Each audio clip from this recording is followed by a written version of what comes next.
And the basic difference between an OECD economy and China's economy is that we're doing very well growing it at 3 or 4%. They'll do well, but they'll grow at 8 or 9 or 10% for the next 20 years. And the simple reason is, if you look around here, we've got all of the infrastructure, and we haven't got all we need obviously, but we've got a lot of the infrastructure that we need. Firms and factories are well developed.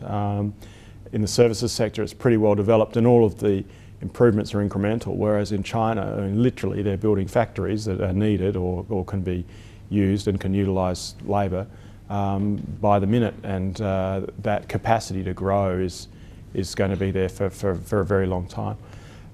In 40 years' time, China will be as wealthy per head as Australia is now, and I have little doubt that that'll happen. But we'll be twice as wealthy or more at that point, so they'll still be only halfway to where we are. There's no real constraints to that happening. Their economy will evolve in the same way ours did. They'll have more services, less agriculture, less manufacturing as time goes by, more consumer orientation. At the moment, it's not a very consumer-oriented economy.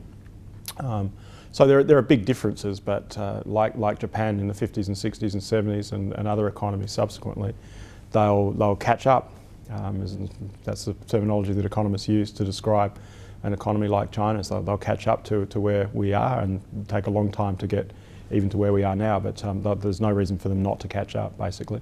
The 50s and 60s and until the late 70s in China were pretty tumultuous, and there was a huge amount of volatility.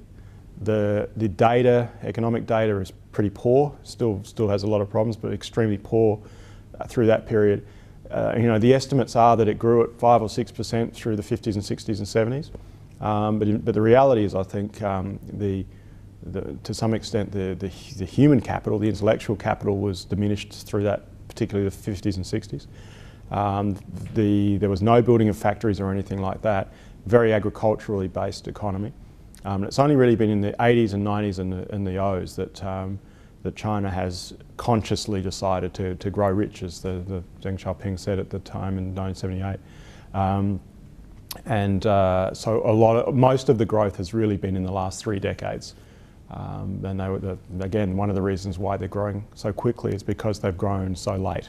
50s and 60s, the Cultural Revolution and the Great Leap Forward were not times of growth. They were times of great volatility and social unrest and so on. When the decision was made to open up, they were 1% of world trade. Basically, that was trade with Russia for oil and energy, Cuba for sugar, and it was part of the communist trading bloc, but they didn't trade very much. They're now more than 6% of world trade. And they trade everything, obviously, and with every country. So yeah, the opening up has been a huge shift for the world economy, and really, with 25 to 20% of the world's population, they should never have been 1% of world trade. They may not get to 20% of world trade because they're also a very big sort of domestic economy, but there's certainly no reason for them to stop at 6%. They might get to 10 or 11 or 12% of world trade, meaning that the growth and the integration into the world economy has still got a long way to go. We've moved early, we've moved fast, we more again than the US, probably just partly because of in this case, the lack of tyranny of distance. We understand one another better than the US and China perhaps, but no, businesses seem very, very open and willing on both sides, Chinese side and the Australian side, more so than in the US, I think.